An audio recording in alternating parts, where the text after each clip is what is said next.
Today, we're gonna build a creepy fence.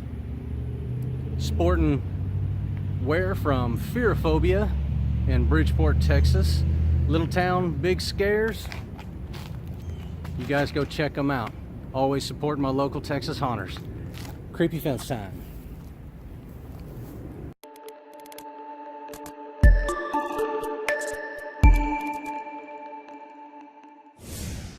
We're building crappy fences because if your yard haunt is anything like ours, there's long sections where you don't want people to go off your path, and we need something to keep them on path.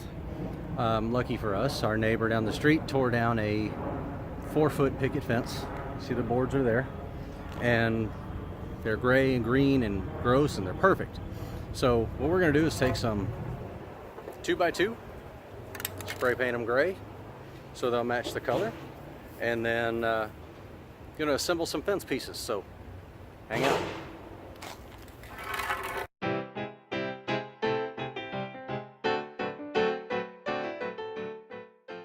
So now we're gonna let those dry.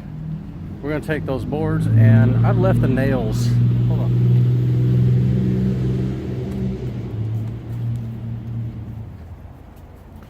Now, I've left the nails sticking out of these because I want these rusty nail heads. And all I'm gonna do is take a hammer and I'm gonna beat these down nice and flat, kind of like that. But the reason I'm not gonna take the time and actually cut them off is because I'm gonna use these two areas as places to line up the 2x2s. So 90% of these nails are gonna be hidden behind a 2x2 after I get it all nailed together. So I'm not too overly concerned about somebody getting caught on one of these nails. And these are just barriers. They're not functional as far as weight, or they'll tip over. So we're gonna brace these up with some 2x4s after we get the panels put together, and they'll be easily movable for storage reasons and just temporary fences to put up to keep people in the path we want them to go. So I'm gonna go knock some nails down, and then we'll start. It's been about 30 minutes.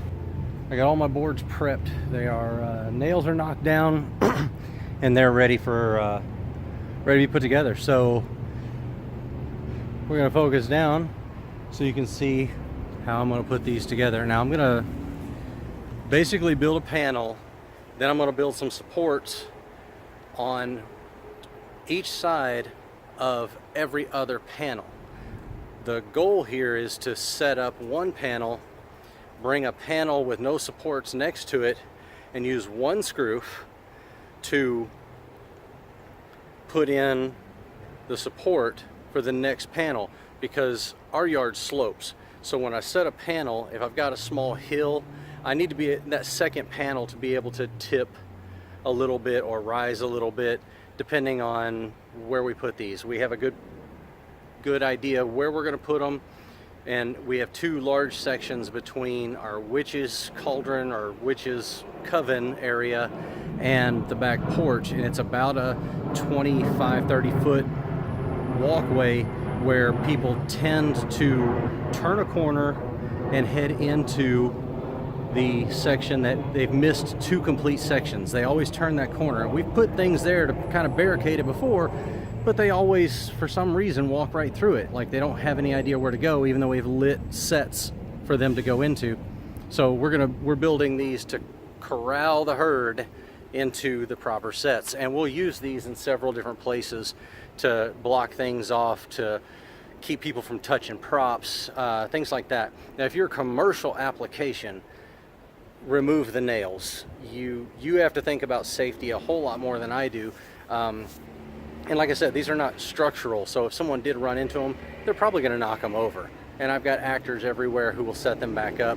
I don't assume that in those sections where these will be used, that anybody will be really running into these.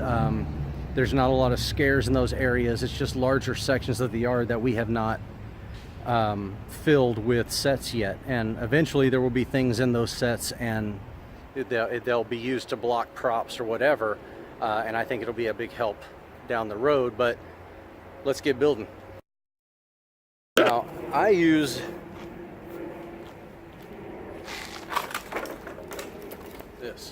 It's a pneumatic stapler. Got this from Harbor Freight. It was less than 20 bucks. I already had a compressor and hoses for the pneumatics that we run. So this is a pin nailer stapler combination gun. I'm going to use staples to staple this together, and I usually put 2 to 3 staples per board to hold it in place. I've built about 5 of these already, and they seem to be holding up just fine. So this is what we're going to use to attach them. Now, I'm going to set a board on each end, and I'm going to put those flush to the ends and make sure that this is somewhat square before I start putting these down. And when I staple these down, I'm not going to staple hardly any of these boards in the center are going to be straight up and down. I'm going to have angled boards. I've got some broken pieces that I'll use to go kind of to look like I'm patching holes and things like that. So stick around.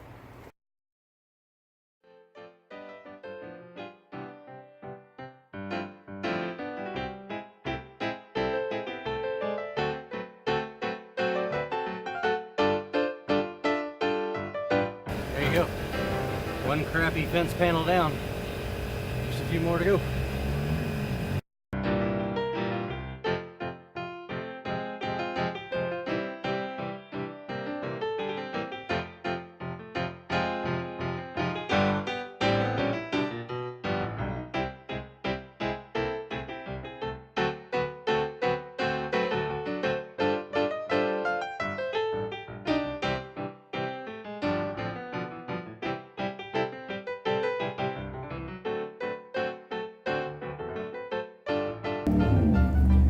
Okay, so I got the fence panels made. You see them right there.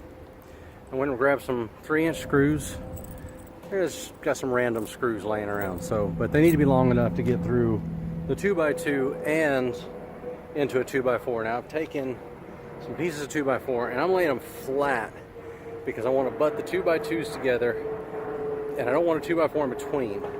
So I'm gonna lay them flat, put a 2x2 on half, 2x2 on the other half, drive one screw through each into the 2x4, and then on the sides of the 2x4 I'm going to mount some feet that go back and forth, one on each side of the 2x4. That way it'll stand, and I'm going to put 2 screws at least in those so that they won't rack and pivot back and forth. So got a few boards to cut, and we're going to knock these feet out, and then we'll stand up a couple of sections, show you what it looks like across the front here. Okay, well, just finished up 2 sections with the feet attached to each end of 2 sections, and I'm going to show you real quick how I attached the sections, the feet, and then I actually should have thought about this a little bit, but you know, haunt science, it's what we do here. The boards that I used on the ends to flush up the ends, I needed to actually take those off, and I took those off so that I could screw the 2x2s to the 2x4s, and then when I put them flush next to each other, you'll see the feet, how the feet line up. I needed a little space on each side to run the feet through, so I just rearranged a couple of boards. Didn't take me but a couple minutes, and now let me show you what the fence looks like. So here's the end. This is the 2x4 at the end of the fence panel, and you'll see the feet down at the bottom. That's what's actually holding it up. So this makes this fence put wherever I want to put it without digging a hole. The feet right there, you see how I have them sticking out on each side to hold that from swaying. Well, with that board right on the end, I couldn't fit the 2x4 there. So I had to scoot the end over, make that one crooked. Looks even better if you ask me. Now once the other panel comes up, it'll fit right there, and it'll fit flush up to the other 2x2. I'll screw that in, and I'll have to move that board on this section over a hair and then reattach that board. But overall, I'll show you the back side. That's horrible light. There's the back side. Let's look at this one. It's a little better. So that'll be the back side of the fence. The customers, the people coming through the haunt, will walk down the front side. When they're coming down the back side, I don't even think they're going to notice it, but really it's going to be dark. I don't care if they do, really. So this is going to be the back side of our creepy fence. I just have it held together with a clamp right on the top there, and it's just not screwed in at the bottom right now. I ran out of screws, plus I have to tote these to the back and put them away until we decide to put them out for Halloween. But you'll see the 2x2s sit flush. Now, this first section has feet. These are attached to this section here. And then this section has nothing attached to it. So when I go to put these away for storage, I can take this, I'll take the screw out of here and out of there, leave the feet on one end, and then just stack them up in front of each other. So to fix this one, I took a broken board and put it back in place where the other one went, so the foot sticks right out from below it. And just put it with a clamp. I'll put a screw right in there and hold that to the 2x4 on the big day. And that's it. Let's back up and take a look at this big guy. Now this is just 3 sections of fence. That's 24 feet of fence. And I'm not going to pan to the left so you can't see my dirty garage. But there's another probably 6 feet or more this way to this side. But that is going to be our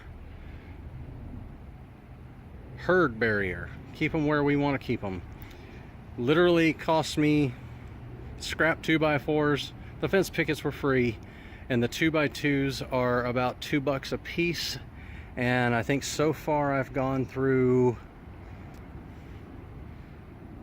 2, 4, 6, about 20 of them. So I've got 10 sections, 8 feet long. I got 80 feet of this fence, and I still have enough boards to make another 2 sections.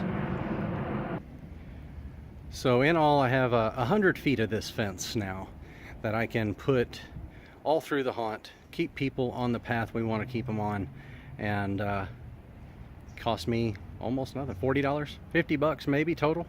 I do need to get a box of 3-inch screws so I can finish putting the feet on the other sections, but I'm going to disassemble this and go put it away, and y'all enjoy. Go make some fence pickets, some fence panels of your own if you need to keep people in line at your... You can also use this for a queue line if you need to funnel people into your entrance or zigzag people around. It's pretty functional. I can probably find at least a dozen uses for this, and hope y'all enjoyed the build. Now let me point out one thing. The other thing I did with those feet on the ends, when I screwed the 2x4 into the end of the section, I left it just proud of the bottom of those pickets. You'll see those pickets don't touch the ground right there. You know, none of these do really. So all these fence pickets here are just slightly raised off the ground, which means, you know, that way I can set it anywhere and I don't have to worry about the feet not touching. So that's another little tip when you're putting your feet on to hold this thing up. But hope you all enjoyed the build, and I'll see you guys over at Twin Oaks Manor on the next build. I'm